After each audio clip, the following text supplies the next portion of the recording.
ক্যালকাটা ইউনিভার্সিটিতে philosophy honours নিয়ে যারা পড়েছো, মানে এখন যারা সেমিস্টার 4-এ পড়ছো, তোমাদের যে যারা যারা সাপ্লি পেয়েছো, তো তাদের একটা ডিমান্ড ছিল যে কিছু ইম্পর্ট্যান্ট কোশ্চেন বলে দেওয়ার জন্য। তোমাদের একটা কথা বলে দিই, তোমাদের রয়েছে সাংখ্য, যোগ, মীমাংসা, বেদান্ত।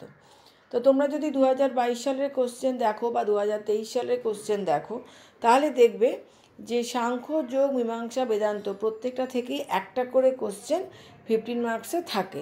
তার মানে তুমি যদি সাংখ্য আর যোগ দর্শনকে খুব ভালো করে পড়ো, সেক্ষেত্রে আশা করা যায় যে তোমরা দুটো কোশ্চেন পেয়ে যাবে। কাজে প্রথমেই আগে সাংখ্য যোগ থেকে যা যা কোশ্চেন দিয়েছি সেগুলো খুব ভালো করে পড়বে। তারপর যদি সময় থাকে তখন তুমি মীমাংসা এবং যোগ বেদান্ত দর্শনটা পড়ো। কাজে প্রথমেই কিন্তু আগে মুখস্থ করে নেবে সাংখ্য আর যোগ দর্শন। তার মানে এই না যে আমি মীমাংসা বেদান্তকে পড়তে বারণ করছি, কিন্তু সাংখ্য যোগটাকে বেশি ভালো করে পড়বে। যদি বাই চান্স যদি দেখা যায় যে সাংখ্য যোগ থেকে কমন পেয়ে গেল, তাহলে তো খুবই ভালো কথা। তাহলে প্রথমেই দেখো যেটা দিয়েছি, সাংখ্য দর্শনের স্বীকৃত কার্যকারণ তত্ত্বটি। এই যে এখানে আমি দিয়েছি কার্যকারণ তত্ত্ব, এটা এরমভাবেও দিতে পারে যে সাংখ্য দর্শনে সৎকার্যবাদ। যদি সৎকার্যবাদ দেয় তাহলেও কিন্তু একই কথা হবে, আর কার্যকারণ তত্ত্ব থাকলেও একই। কাজেই এটা লিখে রাখবে যে যাই আসুক অ্যান্সার কিন্তু একটাই হবে।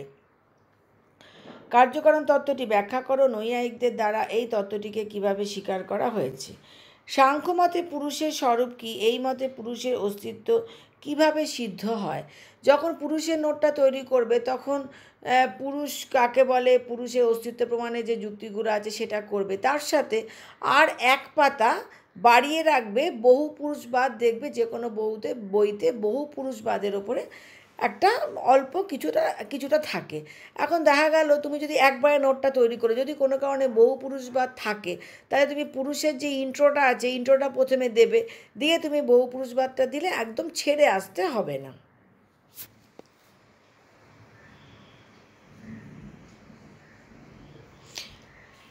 নেক্সট দেখো, যোগ দর্শন থেকে দিয়েছি, যোগ দর্শন অনুসারে ঈশ্বরের স্বরূপ আলোচনা করো। এই যে তিনটে বলে দিলাম, এখানে আমি বলে দিয়েছি ঈশ্বরের স্বরূপ। এই ঈশ্বরের ওপরে যেরকমই কোশ্চেন আসুক না কেন যোগ দর্শনে, একটাই অ্যান্সার খুব বড় করে তৈরি করবে। এরপরে হচ্ছে বিভিন্ন প্রকার চিত্তভূমি ব্যাখ্যা করো। চিত্তভূমি অনেক সময় টিকাতেও আসে, কিন্তু বড়তে আসতে পারে, যেহেতু তোমার এবছরে বড়তে আসার চান্সটাই বেশি, সেই কারণে চিত্তভূমিটা ভালো করে পড়বে। এর সাথে বিভিন্ন প্রকার সমাধির পরিচয় দাও। সমাধি কিন্তু আলাদাভাবেও আসতে পারে। সমাধি যদি আলাদাভাবে আসে কোনো অসুবিধা নেই, যে নোটটা যখন তৈরি করবে চিত্তভূমি যেগুলো আছে সেগুলো করে সমাধিটা একসঙ্গে তৈরি রাখতে পারো। যদি দুটো আলাদা করে 5-এ আসে কোনো অসুবিধা নেই, আর যদি দুটো একসাথে আসে তাহলেও অসুবিধা নেই। যদি দেখো যে শুধু সমাধি এসছে, সেক্ষেত্রে ছেড়ে আসবে না, যতটা পড়েছে ততটাই করে আসবে।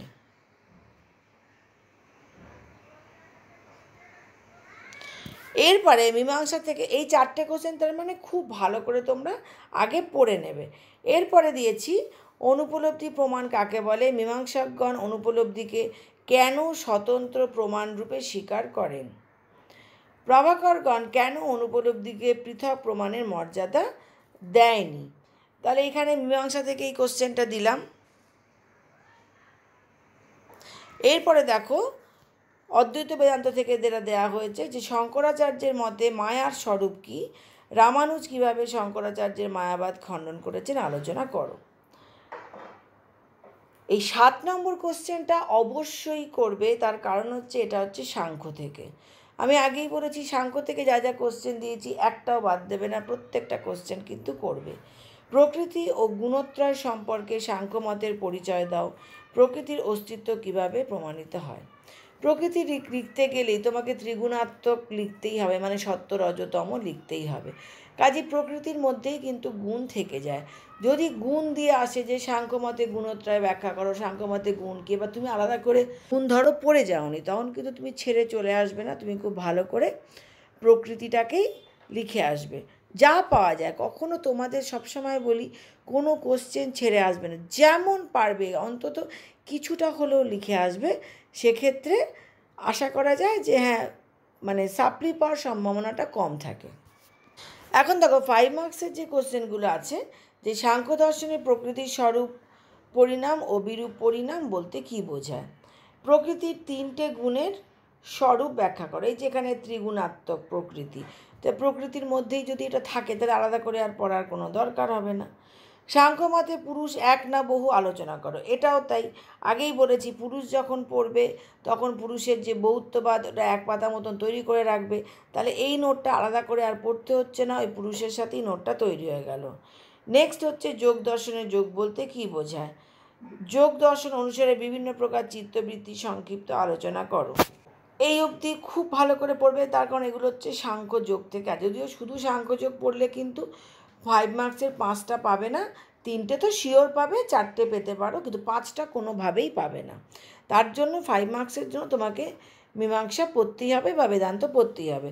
কিন্তু আমি মনে করি যে যদি 2টো 15 পড়ো এবং মোটামুটি ভালো লেখো, তাহলে 10 দুগুণে 20, আর 3টে 5ও যদি লেখো, 3 করে পাও, 3 3কে 9, 29 নম্বর উঠে যায়। সেক্ষেত্রে আগে এইটুকু পড়ে পাসটা করো না, তারপরে যদি ভালো নাম্বার পেতে চাও, যে হ্যাঁ ঠিক আছে আমি আরও ভালো রেজাল্ট করতে চাই, সব পড়ো, কে বারণ করেছে পড়তে। অর্থাপত্তি কাকে বলে, অর্থাপত্তি কয় প্রকার ও কী কী। যোগ দর্শনে বর্ণিত অষ্টাঙ্গ যোগ সংক্ষেপে আলোচনা করো। সাংখ্য দার্শনিকগণ পরিণামবাদী না বিবর্তবাদী আলোচনা করো। যোজ্ঞান উপলব্ধি প্রমাণের সংক্ষিপ্ত ব্যাখ্যা দাও। অদ্বৈত বেদান্তে মিথ্যা শব্দের অর্থ কী। কেবলাদ্বৈতবাদ ও বিশিষ্টাদ্বৈতবাদের মধ্যে পার্থক্য কী।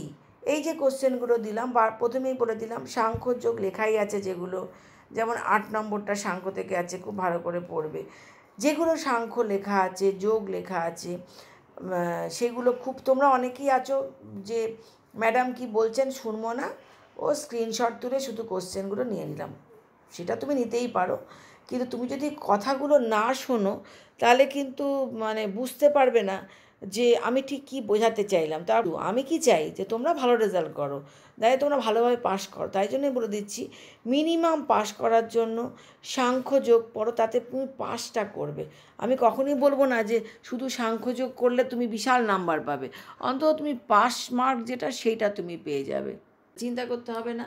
কাজেই তারপরে এইটা রেডি করবে ভান্ডারে, আগে নিজের ক্যাপাসিটি বুঝে আগে এইটুকু ঝরঝরে মুখস্থ করবে, তারপরে যাবে মীমাংসাতে। যখন চিন্তা করি ঠিক আছে মীমাংসাটা আগে ভালো করে নিই, তারপরে বেদান্ত, বা বেদান্ত আগে গেলে মীমাংসা আগে পরে গেলে। মোট কথা মাথায় রাখবে যে যেভাবে বললাম, পরে আবার বলো না যে ম্যাম আপনি তো বলেছেন যে শুধু সাংখ্যযোগ পড়তে, একবারও সেটা বলছি না। বলছি মিনিমাম পাস করার জন্য অন্তত সাংখ্যযোগটা পড়ে যাও, কিন্তু সবটা পড়লে তুমি ভালো নাম্বার পেতে পারবে, ভালো রেজাল্ট করতে পারবে, কিন্তু অন্তত পাস যাতে হয়ে যাও, কারোর যেন সাপ্লি না থাকে, খুব ভালোভাবে যেন তোমরা 5th সেমিস্টারে উঠে ক্লাস করতে পারো, সেই চেষ্টা করো।